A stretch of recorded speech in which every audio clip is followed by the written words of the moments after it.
नमस्कार दोस्तों, स्वागत है आपका आज के मुख्य समाचार में, जिसमें सबसे पहली और बड़ी खबर में आपको बताएंगे कि मोदी सरकार पर बरसे अरविंद केजरीवाल। कहा पाकिस्तानियों को सम्मान मिल रहा है लेकिन किसानों पर गोलियां।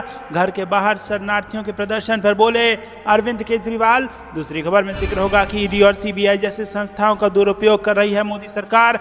किसान और आम आदमी नाराज, शरद पवार का ये बड़ा बयान। तीसरी खबर में आपको बताएंगे कि विपक्षी गठबंधन इंडिया सत्ता में आया तो किसान की आवाज बनेगा। राहुल गांधी ने किसानों को दिलाया इस बात का भरोसा।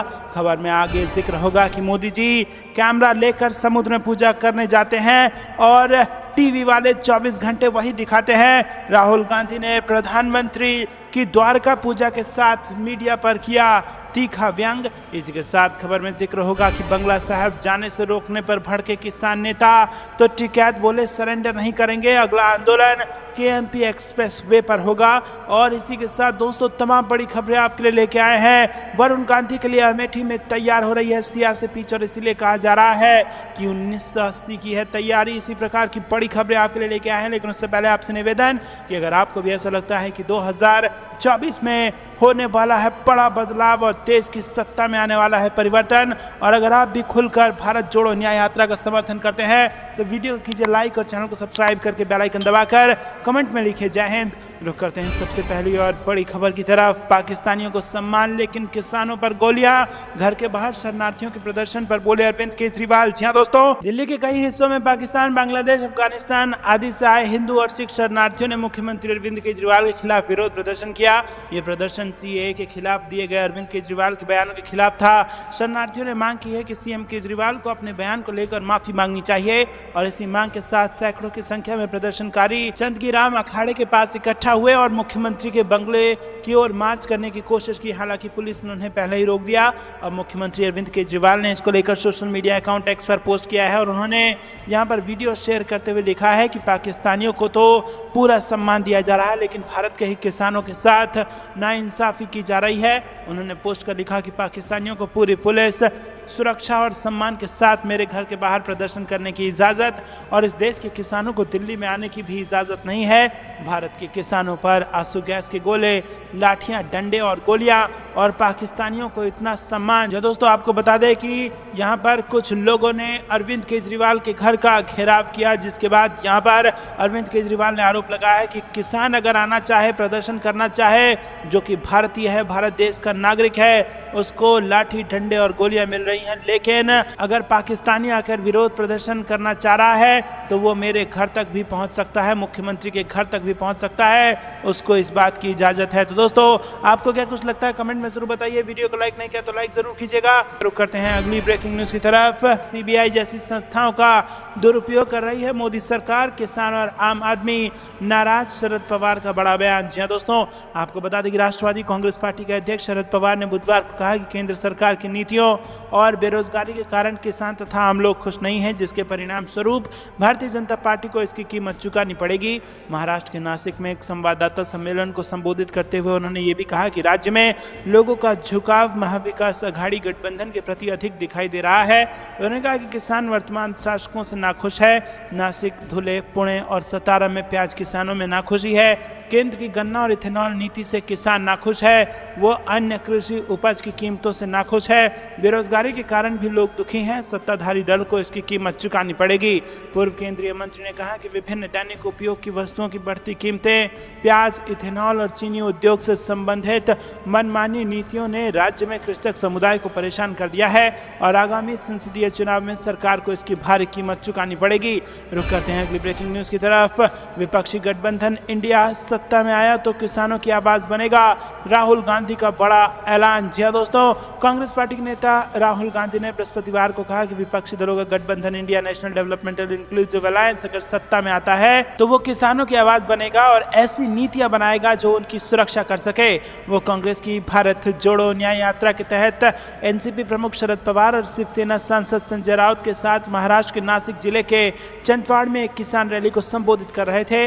राहुल गांधी ने कहा कि विपक्षी गठबंधन इंडिया की सरकार किसानों की आवाज बनेगी और उनके हितों की रक्षा के लिए काम करेगी। उन्होंने किसानों के लिए ऋण माफी, किसानों को लाभ पहुंचाने के लिए फसल बीमा योजना के पुनर्गठन, निर्यात आयात नीतियों के निर्माण में फसल की कीमतों की रक्षा करने और कृषि को जीएसटी से बाहर करने की कोशिश और सिर्फ एक टैक्स पर काम करने का वादा किया। वायनाड से लोकसभा सदस्य राहुल गांधी ने स्वामीनाथन समिति की रिपोर्ट के अनुसार न्यूनतम समर्थन मूल्य को कानूनी गारंटी देने के कांग्रेस के वादे को भी दोहराया। रुक करते हैं अगली ब्रेकिंग न्यूज की तरफ। मोदी जी कैमरा लेकर समुद्र में पूजा करने जाते हैं और टीवी वाले 24 घंटे वही दिखाते हैं। राहुल गांधी ने प्रधानमंत्री की द्वारका पूजा के साथ मीडिया पर किया तीखा व्यंग। जी हाँ दोस्तों, कांग्रेस नेता राहुल गांधी ने फरवरी की शुरुआत में भगवान कृष्ण की प्राचीन जलमग्न द्वारका नगरी के अवशेषों में समुद्र के भीतर पूजा करने के लिए प्रधानमंत्री नरेंद्र मोदी पर बेहद तीखा हमला करते हुए आरोप लगाया है कि पीएम मोदी देश की मुद्रास्फीति और बेरोजगारी जैसे गंभीर मुद्दे पर चर्चा से बच रहे हैं। वहीं एएनआई के अनुसार राहुल गांधी ने गुरुवार को भारत जोड़ो न्याय यात्रा के महाराष्ट्र चरण में नासिक के कृषि उत्पादन बाजार समिति में आयोजित किसान बैठक में कहा कि किसानों, मुद्रास्फीति, बेरोजगारी और अग्निवीरों के कितने गंभीर मुद्दे आज देश में हैं, लेकिन टीवी समाचार चैनलों पर आप कभी भी इन मुद्दों पर कोई चर्चा नहीं देखेंगे।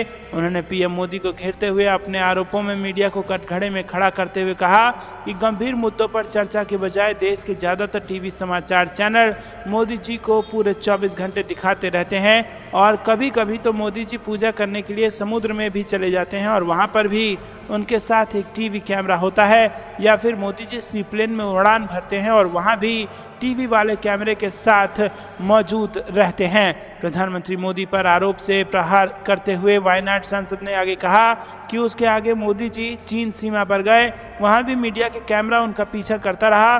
तब मोदी जी पाकिस्तान के बारे में बात करेंगे, फिर वो कोविड महामारी आएगी, हमें वो फिर से ताली और बर्तन बजवाकर नाचने पर मजबूर करेंगे। दोस्तों, आपको क्या कुछ लगता है? क्या आपको भी ऐसा लगता है कि राहुल गांधी के आरोप ठीक हैं और असली मुद्दों पर टीवी चैनलों पर चर्चा नहीं होती है, केवल एक व्यक्ति के पीछे कैमरा दिन भर नचाया जाता है? कमेंट में अपनी राय जरूर बताइए। वीडियो को लाइक नहीं किया है तो लाइक जरूर कीजिएगा। रुक करते हैं अगली ब्रेकिंग न्यूज की तरफ। बंगला साहिब जाने से रोकने पर भड़के किसान नेता, टिकैत बोले सरेंडर नहीं करेंगे और अगला आंदोलन केएमपी एक्सप्रेसवे पर करेंगे। जी हाँ दोस्तों, किसानों को दिल्ली के गुरुद्वारा बंगला साहिब से रोके जाने पर संयुक्त किसान मोर्चा के नेताओं ने पुलिस प्रशासन के रवैये पर नाराजगी जताई तो दिल्ली आ रहे किसानों को रेलवे स्टेशनों पर रोकने जाने पर राकेश टिकैत भड़क गए। उन्होंने कहा कि हम राजनीतिक पार्टी नहीं हैं, हम सरेंडर नहीं करेंगे, ये संघर्ष लंबा चलेगा और दिल्ली के रामलीला मैदान में किसानों की महापंचायत चल रही है, जिसमें सभी फसलों पर एमएसपी समेत अन्य मांगों को लेकर रणनीति बनाई जा रही है। क्या हमारे दिल्ली आने पर रोक है? अगला आंदोलन हम दिल्ली का रास्ता केएमपी एक्सप्रेसवे के जरिए रोक कर करेंगे और हमें रामलीला मैदान आने नहीं दिया जा रहा है। बसों को अलग अलग जगहों पर रोका गया। हमने अपने कार्यकर्ताओं को कहा कि जहां जहां रोका गया उनके नाम नोट करो, अगले 1.5 महीने में ही उन्हीं थानों पर प्रदर्शन होगा। केएमपी एक्सप्रेसवे यानी कुंडली मानेसर पलवल एक्सप्रेसवे है और इसे वेस्टर्न पेरिफेरल एक्सप्रेसवे भी कहते हैं। दिल्ली के रामलीला मैदान में चल रही किसान मजदूर महापंचायत में पहुंचे संयुक्त किसान मोर्चा के नेता डॉक्टर दर्शन पाल ने कहा कि जो लोग यहां आ रहे थे उन्हें बंगला साहिब गुरुद्वारा नहीं जाने दिया गया और इस पर उन्होंने पुलिस प्रशासन पर नाराजगी जताई। विरोध प्रदर्शन के प्रति पुलिस का रवैया विघटनकारी था और उन्होंने कहा कि अंतिम क्षण में केवल 5000 प्रतिभागियों की सीमा के साथ अनुमति दी गई थी। दिल्ली के रामलीला मैदान में चल रही किसान मजदूर पंचायत में पहुंचे संयुक्त किसान मोर्चा के नेता ने कहा कि हम अपनी लंबे समय से लंबित मांग का समर्थन करते हुए प्रस्ताव पारित करने जा रहे हैं। रुक करते हैं अगली ब्रेकिंग न्यूज की तरफ। वरुण गांधी के लिए अमेठी में तैयार हो रही है सियासी पिच, इसीलिए कहा जा रहा है कि ये 1980 की है तैयारी। जी हाँ दोस्तों, भारतीय जनता पार्टी के सांसद वरुण गांधी के लिए अमेठी में एक अलग ही सियासी पिच की तैयारी हो रही है। कहा यही जा रहा है कि अगर वरुण गांधी को भाजपा से टिकट नहीं मिला तो उनके लिए अमेठी में नए सियासी समीकरण के साथ रणनीतिक और राजनीतिक दरवाजे खोले जा सकते हैं। अमेठी के ही लोकसभा सीट रही अमेठी में निर्दलीय चुनाव लड़ सकते हैं और इसके लिए बाकायदा कांग्रेस और समाजवादी पार्टी भी एक कदम आगे आकर वरुण गांधी का समर्थन कर सकती है। अमेठी लोकसभा क्षेत्र के स्थानीय लोगों ने वरुण गांधी को पत्र लिखकर और मुलाकात कर चुनाव लड़ने की अपील भी की है। वैसे तो उत्तर प्रदेश में अभी बहुत सी लोकसभा सीट पर सपा, कांग्रेस, बसपा और भारतीय जनता पार्टी के पत्ते खुलने बाकी हैं, लेकिन सबसे ज़्यादा चर्चा इस वक्त पीलीभीत और अमेठी की सीट को लेकर हो रही है। दरअसल अमेठी में पिछले लोकसभा चुनाव में राहुल गांधी स्मृति ईरानी से चुनाव हार गए थे और इस बार राहुल गांधी अमेठी से चुनाव लड़ेंगे या नहीं, इसे लेकर लगातार संशय बना हुआ है। सियासी गलियारों में भी यही कहा जा रहा है कि राहुल गांधी ने केरल के वायनाड से ही चुनाव लड़ने की हामी भरी है और ऐसे में अगर राहुल गांधी अमेठी से चुनाव नहीं लड़ते हैं तो ये सीट कांग्रेस किसे देगी, इसे लेकर तमाम तरह के कयास लगाए जा रहे हैं। राजनीतिक जानकारों का मानना है कि कांग्रेस अपने ही परिवार के सदस्य वरुण गांधी पर परोक्ष या अपरोक्ष रूप से सियासी दांव लगा सकती है। ऐसे में वरुण गांधी अमेठी से उम्मीदवार हो सकते हैं। रुक करते हैं अगली ब्रेकिंग न्यूज़ की तरफ। -15 डिग्री में सोनम वांगचुक के आंदोलन पर पिघला प्रियंका गांधी का दिल, पीएम मोदी के लिए कह दी बड़ी बात। जी हां दोस्तों, लद्दाख को पूर्ण राज्य का दर्जा देने की मांग पर चल रहे आंदोलन को कांग्रेस की प्रियंका गांधी का समर्थन मिला है। कांग्रेस महासचिव प्रियंका गांधी वाड्रा ने बुधवार को लद्दाख को पूर्ण राज्य का दर्जा दिए जाने की मांग का समर्थन करते हुए कहा कि सरकार को अपनी जिद छोड़नी चाहिए और लोगों की आवाज सुननी चाहिए। प्रियंका गांधी ने पूर्ण राज्य की मांग को लेकर 8 दिनों से अनशन कर रहे लद्दाखी लोगों का एक वीडियो भी सोशल मीडिया प्लेटफॉर्म एक्स पर शेयर किया। इस दौरान प्रियंका गांधी इन लोगों को समर्थन करती दिखी और इनके सपोर्ट में उन्होंने काफी लंबा मैसेज लिखा। प्रियंका गांधी ने एक्स पर हिंदी में पोस्ट में लिखा है कि भाजपा ने लद्दाख के लोगों को पूर्ण राज्य का दर्जा देने का वादा किया था, लेकिन इसे पूरा नहीं किया।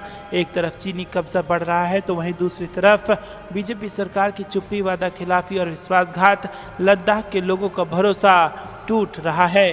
दोस्तों, आपको बता दें कि प्रियंका गांधी ने अपने पोस्ट में पर्यावरणविद सोनम वांगचुक का भी जिक्र किया। उन्होंने कहा कि बार बार विरोध के बीच लद्दाख के शिक्षाविद और पर्यावरण कार्यकर्ता सोनम वांगचुक दर्जनों लोगों के साथ -15 डिग्री तापमान में 8 दिनों से उपवास कर रहे हैं। उन्होंने आगे कहा कि लद्दाख के लोग 6वीं अनुसूची के तहत पूर्ण राज्य का दर्जा और सुरक्षा की मांग कर रहे हैं, जिसे पूरा करना सरकार का कर्तव्य है, लेकिन सरकार इनकी मांगों पर ध्यान नहीं दे रही है। सरकार को अपनी जिद छोड़नी चाहिए और लद्दाख के लोगों की आवाज सुन लेनी चाहिए। रुक करते हैं अगली ब्रेकिंग न्यूज़ की तरफ। लोकसभा चुनाव को लेकर कमलनाथ की लोगों से अपील। जी हां दोस्तों, लोकसभा चुनाव जैसे जैसे नजदीक आ रहा है वैसे वैसे सियासी गहमा गहमी भी बढ़ती जा रही है और साथ ही राजनीतिक दलों के बीच आरोप प्रत्यारोप भी जारी है। मध्य प्रदेश के पूर्व मुख्यमंत्री कमलनाथ ने चुनाव की तैयारियों के बीच बीजेपी पर जमकर हमला बोला है। कमलनाथ ने कहा कि चुनाव में अब कुछ ही समय बाकी है तो ये चुनाव जनता के मुद्दों पर लड़ा जाए, न कि मुद्दों से भटकाने वाले जुमलों पर लड़ा जाए।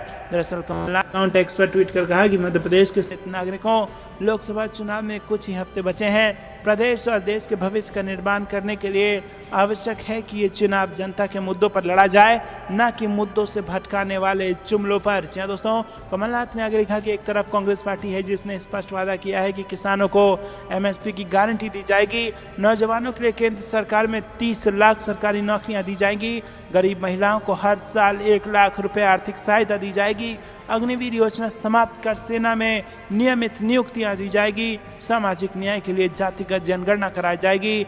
बीजेपी की चालबाजी से सावधान रहें। कांग्रेस नेता ने कहा कि दूसरी तरफ भारतीय जनता पार्टी है जिसने एक भी वादा ऐसा नहीं किया जो समाज और जनता के हालात बदलने का वादा करता हो। 10 साल की मोदी सरकार की नाकामी छुपाने के लिए बीजेपी सिर्फ समाज को बांटने की राजनीति कर रही है। हम सबको बीजेपी की इस चालबाजी से सावधान रहना है और खुशहाल भारत का निर्माण करने वाले मुद्दों को पहचानना है। रुक करते हैं अगली ब्रेकिंग न्यूज़ की तरफ। भाजपा पर फिर फूट पड़े अखिलेश यादव, कहा ईडी सीबीआई से डरा धमका कर वसूल रही पार्टी फंड। जी हां दोस्तों, समाजवादी पार्टी के राष्ट्रीय अध्यक्ष अखिलेश यादव ने आरोप लगाया कि Bhajpa ED CBI income tax जैसी एजेंसियों के जरिए डरा धमका कर पार्टी फंड वसूल रही है। बुधवार को प्रदेश मुख्यालय में पार्टी कार्यकर्ताओं को संबोधित करते हुए सपा प्रमुख ने कहा कि इलेक्टोरल बॉन्ड के जरिए 6,500 करोड़ का चुनावी चंदा लिया गया और भाजपा लोकसभा का चुनाव जीतने के लिए किसी भी स्तर तक जा सकती है। मतदान के समय धांधली की भी तैयारी है और ऐसे में मतदाताओं को अपने अधिकार और वोट की रक्षा स्वयं करनी है। अखिलेश यादव ने कहा कि लोकसभा चुनाव आने वाली पीढ़ी के भविष्य का चुनाव है। लोकतंत्र, संविधान, आरक्षण सब पर खतरा है। समाजवादी पार्टी के कार्यकर्ताओं पर लोकतंत्र बचाने की बड़ी जिम्मेदारी है। उन्होंने कहा कि भाजपा सरकार में पूरी व्यवस्था चौपट है और सरकार हर स्तर पर विफल है। अपनी नाकामी को छुपाने के लिए झूठे वादे और विज्ञापनों में दर्शाए जा रहे हैं। रुक करते हैं अगली ब्रेकिंग न्यूज की तरफ। कोविंद पैनल की रिपोर्ट को लेकर कांग्रेस का केंद्र पर हमला, कहा संविधान को पूरी तरह बदलना चाहती है सरकार। जी हां दोस्तों, कांग्रेस ने लोकसभा एवं राज्यसभा विधानसभाओं के चुनाव एक साथ कराने की उच्च स्तरीय समिति की सिफारिशों को लेकर गुरुवार को सरकार पर हमला बोला। आरोप लगाया कि वो एक राष्ट्र एक चुनाव के साथ संविधान को पूरी तरह बदल देना चाहती है। राष्ट्रपति द्रौपदी मुर्मू को सौंपी गई 18,000 से ज्यादा पन्नों की रिपोर्ट में कोविंद की अगुवाई वाली समिति ने कहा है कि ये पहले चरण के रूप में लोकसभा और विधानसभा के लिए एक साथ चुनाव कराए जा सकते हैं और इसके बाद 100 दिन के अंदर दूसरे चरण में स्थानीय निकायों के चुनाव करवाए जा सकते हैं। इसके बारे में पूछे जाने पर कांग्रेस के महासचिव जयराम रमेश ने कहा कि प्रधानमंत्री का उद्देश्य बिल्कुल स्पष्ट है। वह स्पष्ट बहुमत, 2/3 बहुमत और 400 सीटों की मांग कर रहे हैं। वह एक राष्ट्र एक चुनाव के उद्देश्य के लिए बाबा साहेब अम्बेडकर के संविधान को पूरी तरह बदलना चाहते हैं। रुक करते हैं अगली ब्रेकिंग न्यूज की तरफ। अजीत पवार को बड़ा झटका, सुप्रीम कोर्ट ने शरद पवार की फोटो इस्तेमाल करने पर लगाई रोक। जी हां दोस्तों, आपको बता दें कि राष्ट्रवादी कांग्रेस पार्टी अजीत गुट को सुप्रीम कोर्ट से बड़ा झटका लगा है। सुप्रीम कोर्ट ने सुनवाई के दौरान अजीत गुट को शरद पवार का फोटो इस्तेमाल न करने का आदेश दिया है। सुनवाई के दौरान सर्वोच्च अदालत ने अजीत गुट से पूछा कि आप शरद पवार की तस्वीरों को क्यों इस्तेमाल कर रहे हैं। अगर आप में इतना कॉन्फिडेंस है तो आप अपनी तस्वीर का इस्तेमाल करें। सुनवाई के दौरान सुप्रीम कोर्ट ने कहा कि अजीत पवार गुट को बिना शर्त एक शपथ पत्र देना होगा और इस शपथ पत्र में अजीत गुट को यह दावा करना होगा कि वह आगे से शरद पवार के नाम का इस्तेमाल नहीं करेंगे। शरद पवार की तरफ उपस्थित हुए अभिषेक मनु सिंघवी ने कहा है कि स्वतंत्र और निष्पक्ष चुनाव लोकतंत्र और बुनियादी ढांचे का हिस्सा है। अगर हिम्मत है तो अपनी दम पर वोट हासिल करें। दोस्तों, रुक करते हैं अगली ब्रेकिंग न्यूज की तरफ। युवाओं के बाद कांग्रेस का महिलाओं पर दाव, मोदी के साइलेंट वोट बैंक में सेंधमारी का प्लान। जी हां दोस्तों, 2024 के लोकसभा चुनाव से पहले कांग्रेस ने महिलाओं के लिए नारी न्याय गारंटी योजना लॉन्च किया है और इसके तहत कांग्रेस ने सत्ता में आने के बाद गरीब महिलाओं को हर साल 1 लाख रुपए की मदद और सरकारी नौकरियों में 50% महिला आरक्षण देने के सहित 5 बड़े वादे कर दिए हैं। महिलाएं बीजेपी का कोर वोट बैंक मानी जाती हैं, तो क्या बीजेपी के मजबूत वोट बैंक में सेंधमारी का प्लान कांग्रेस का कामयाब होगा? आपको क्या लगता है कमेंट में जरूर बताइएगा। दोस्तों, वीडियो को अभी तक लाइक नहीं किया तो लाइक जरूर कीजिए। रुक करते हैं अगली ब्रेकिंग न्यूज की तरफ। रामलला के घर में बीजेपी को घेरने के लिए बीएसपी ने खेला ब्राह्मण कार्ड और अयोध्या में भाजपा छोड़कर आए कई चेहरे को टिकट। जी हां दोस्तों, लोकसभा चुनाव की बिसात बीत चुकी है और सभी दलों ने अपनी तैयारियों को अंतिम बार धार देना शुरू कर दिया है। ऐसे में सपा और बीजेपी के बाद अब रामनगरी अयोध्या से बहुजन समाजवादी पार्टी भी अपना उम्मीदवार फाइनल कर चुकी है और फैजाबाद लोकसभा सीट पर बीजेपी ने लल्लू सिंह और समाजवादी पार्टी कांग्रेस अलायंस ने अवधेश प्रसाद को चुनावी मैदान में उतारा है, जबकि बसपा यहां ब्राह्मण कार्ड खेलने की तैयारी में जुटी है, जिससे बाद अयोध्या की चुनावी जंग कांटे की टक्कर हो सकती है। दोस्तों, बसपा की ओर से बीजेपी छोड़कर बीएसपी में शामिल होने वाले अम्बेडकर नगर के भाजपा के जिलाध्यक्ष सचिदानंद पांडे सचिन को अयोध्या से टिकट दिया जा सकता है। सचिन हाल ही में 13 मार्च को बीजेपी से उन्होंने इस्तीफा दिया था।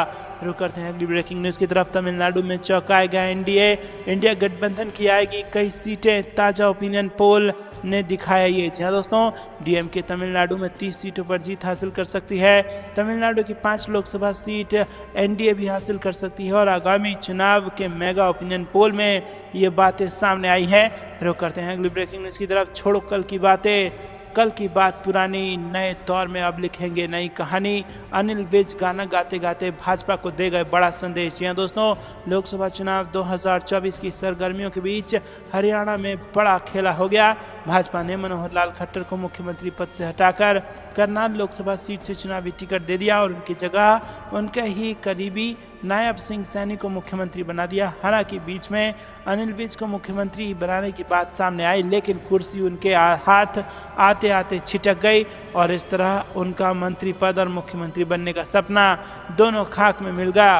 और वहीं दोस्तों, उन्होंने बागी तेवर दिखाते हुए अपनी नाराजगी भी जाहिर की और मीडिया से बात करते करते उनका दर्द जुबां पर आया।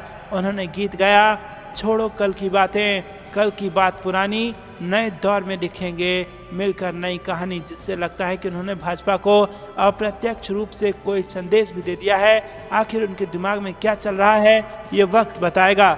दोस्तों रुक करते हैं अगली ब्रेकिंग न्यूज की तरफ। अभिषेक मनु सिंघवी की दलील से सुप्रीम कोर्ट भी हुआ हैरान। जी हां दोस्तों, लोकसभा चुनाव 2024 की तिथियों का ऐलान कभी भी किया जा सकता है। डेट की घोषणा अभी तक भले ही नहीं हुई हो, लेकिन देश भर में चुनावी सरगर्मी बढ़ गई है और साथ ही राजनीतिक दलों पर नियंत्रण का विवाद भी बढ़ रहा है।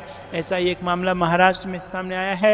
यहाँ चाचा और भतीजे के बीच राजनीतिक लड़ाई लड़ी जा रही है और ये संघर्ष चुनाव प्रचार मैदान से लेकर अदालत तक में चल रहा है।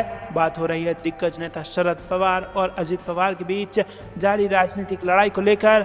अब यह मामला एक बार फिर से सुप्रीम कोर्ट पहुंचा है और अजित पवार पर अपने चाचा शरद पवार की तस्वीरों का इस्तेमाल करने का आरोप लगा है। शरद पवार की ओर से कोर्ट में पेश हुए वरिष्ठ अधिवक्ता अभिषेक मनु सिंघवी ने शीर्ष अदालत को बताया कि अजित पवार चुनाव प्रचार अभियान में उनके मुवक्किल के नाम और तस्वीर का इस्तेमाल कर रहे हैं। इसके बाद सुप्रीम कोर्ट ने अजित पवार गुट को इस बात को लेकर अंडरटेकिंग देने को कहा कि चुनाव प्रचार अभियान में वह शरद पवार के नाम और उनकी तस्वीर को इस्तेमाल नहीं करेगा। बता दें कि अजित पवार ने चाचा शरद पवार द्वारा गठित राष्ट्रवादी कांग्रेस पार्टी से नाता तोड़कर अलग गुट बना लिया और अब वो शरद पवार गुट से अलग होकर लोकसभा चुनाव में उतरे हैं। अजित पवार पर शरद पवार के नाम और तस्वीर का इस्तेमाल करने का आरोप लगा है। तो दोस्तों ये थी दिन भर की सारी जरूरी और बड़ी खबरें। अंत तक बने रहने के लिए आप सभी का बहुत बहुत धन्यवाद। जाने से पहले वीडियो को लाइक और चैनल को सब्सक्राइब करके बेल आइकन दबाइए और कमेंट में लिखे जय हिंद। अभी के लिए इतना ही। जय हिंद, जय भारत।